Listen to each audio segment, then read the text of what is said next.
أشهد أن لا إله إلا الله الرحمن الرحيم أشهد أن محمدا أفضل المرسلين لا نبي بعده اللهم صل وسلم على سيدنا محمد النبي الأمي وعلى آله وصحبه وبارك وسلم أما بعد يا أيها الناس إني أوصيكم اتقوا الله حق تقاته ولا تموتن إلا وأنتم مسلمون. قال الله تعالى في القرآن العظيم وهو أصدق القائلين أعوذ بالله من الشيطان الرجيم بسم الله الرحمن الرحيم يا أيها الذين آمنوا اتقوا الله حق تقاته ولا تموتن إلا وأنتم مسلمون. وقال تعالى في آية أخرى يا أيها الذين آمنوا اتقوا الله وقولوا قولا سديدا يصلح لكم أعمالكم ويغفر لكم ذنوبكم ومن يطع الله ورسوله فقد فاز فوزا عظيما. عباد الله أوصيكم ونفسي بتقوى الله وطاعته فقد فاز المتقون. Hadirin jemaah yang dimuliakan Allah Subhanahu wa taala. Memuji dan bersyukur kita kepada Allah dengan ucapan alhamdulillahirabbil alamin. Berselawat kita kepada Sayyidina Maulana Muhammad sallallahu alaihi wasallam. Allahumma shalli ala Sayyidina Muhammad wa ala ali Sayyidina Muhammad. Hadirin jemaah yang dimuliakan Allah Subhanahu wa taala. Tertulis dengan tinta emas, tercatat dalam sejarah. Hari ini hari Jumat, hari Sayyidul Ayyam, induk dari segala hari. 80 tahun yang lalu, di hari yang sama, di bulan yang sama, pada tanggal yang berbeda, pada tahun yang berbeda, bangsa ini resmi memproklamirkan kemerdekaan kepada seluruh penduduk dunia bahwa bangsa Indonesia bebas dari penjajah. Kenapa dipilih hari Jumat? Ada apa dengan hari Jumat? Karena orang yang menyampaikan kebebasan kita dari penjajah adalah orang-orang yang religius, orang-orang yang agamis. Mereka yakin dan percaya bangsa ini merdeka karena teriakan Allahu Akbar. Namun demikian, ketika orang beriman tidak menyadari keimanannya, lalu dia diguncang di pukul ombak di atas gelombang. Tapi pada saat itu dia belum lagi kiamat. Langit masih di atas, bumi masih di bawah, tapi isi dunia sudah kiamat. Halakan rukun malam yang padarahu, celakalah orang yang tidak tahu siapa dirinya. Dia tidak mengenal perjuangan tokoh-tokoh para pendahulunya. Dia tidak mengenal bahwa negeri ini merdeka. Negeri ini merdeka karena teriakan Allahu Akbar. Bung Tomo di Surabaya meneriakan Allahu Akbar. Teuku Umar di Sumatera, di Aceh meneriakan Allahu Akbar. Tuanku Imam Bonjol di Sumatera Barat meneriakan Allahu Akbar. Sultan Hasanuddin di Sulawesi meneriakan Allahu Akbar. Pangeran Antasari di Kalimantan meneriakan Allahu Akbar. Panglima Jenderal Sudirman meneriakan Allahu Akbar. Semua pejuang bangsa ini berkata satu kata, Allahu Akbar. Angka 17 bukanlah angka kebetulan. Angka 17 bukanlah angka biasa. Dipilih angka 17, simbol dari 17 rakaat salat orang beriman bersujud di hadapan Allah Subhanahu wa taala. Keagungan Allah saat itu dia mengatakan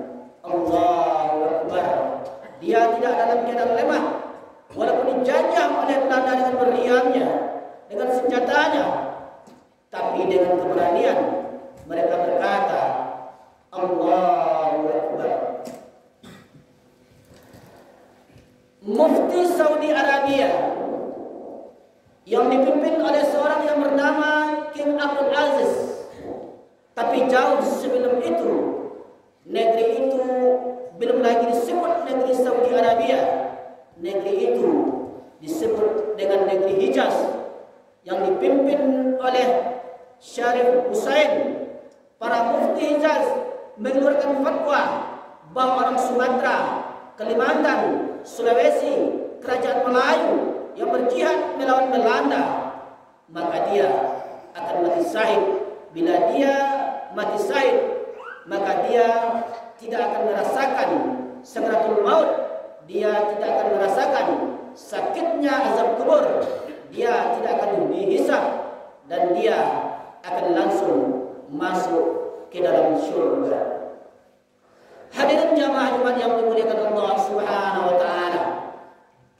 Semangat fatwa dari Jazirah Arab dari Hijaz itulah yang membangkitkan kebersemangat jihad fi sabilillah. Tapi kemudian Belanda laknatullah alaihi datang, seorang bernama Snoop Orbonji. Dia mengusulkan agar dibuat sebuah penjara yang sampai hari ini masih tegak berdiri di Pulau Sabang di ujung Sumatera. Mereka adalah orang-orang Aceh yang menumpahkan darah, rela kehilangan nyawanya, rela kehilangan harta bendanya, rela meninggalkan anak istrinya. Mereka tidak dianggap sebagai mujahid fi sabilillah, tapi mereka dianggap sebagai orang yang gila. Orang yang gila mesti dimasukkan ke dalam penjara. Maka semua pejuang kemerdekaan ini yang meneriakan Allahu Akbar dimasukkan dalam penjara karena mereka dianggap sebagai orang yang gila. Bila dulu yang mengatakan gila adalah Belanda, kita tidak terlalu sedih dan sakit hati.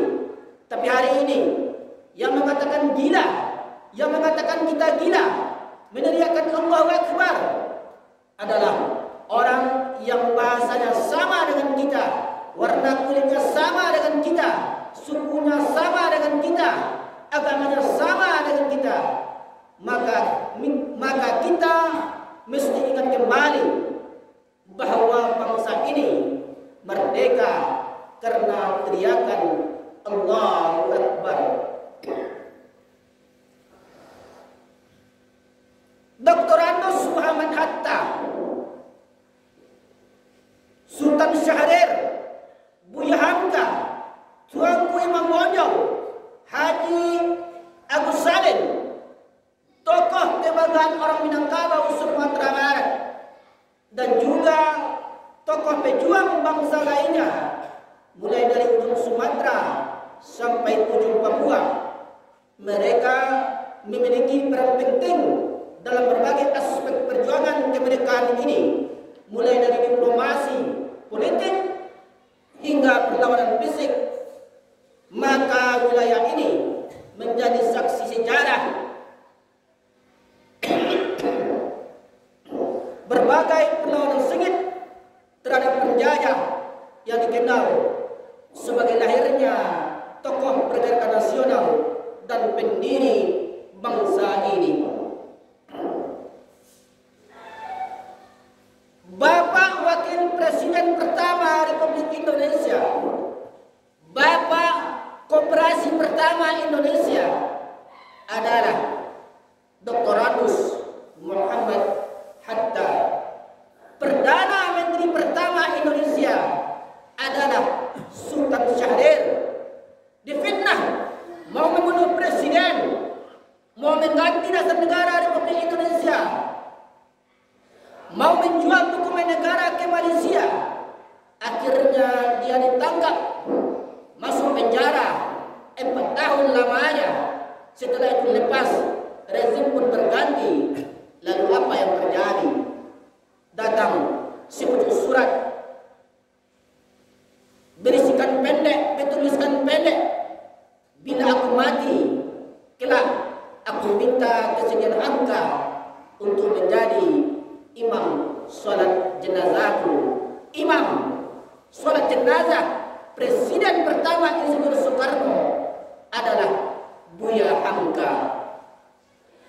Di balik uang kertas Rp5.000 tahun 2005 terdapat sosok pahlawan nasional dan juga seorang tokoh ulama.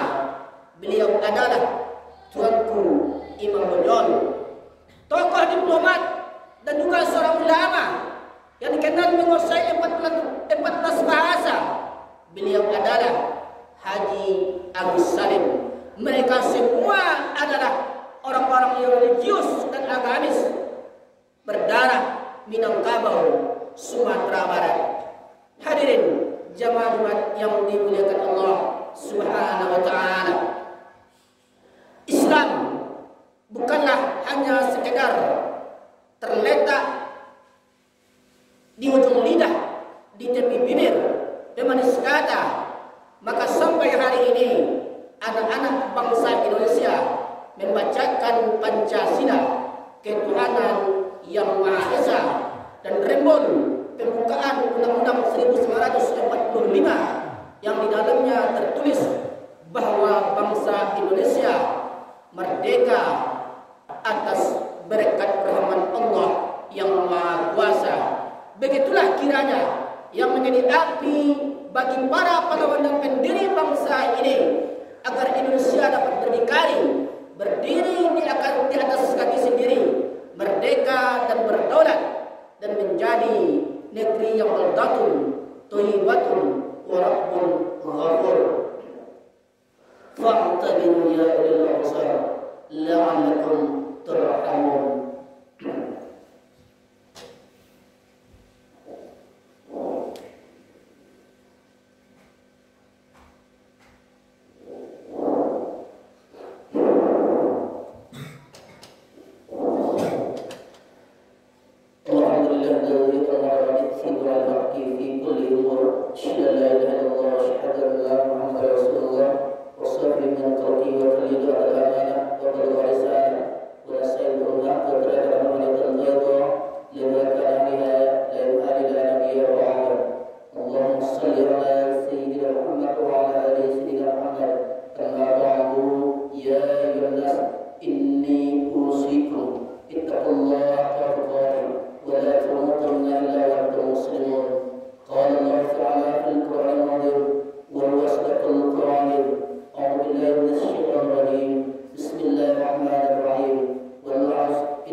وإيتاء ذي القربى والشيء المنكر والبغي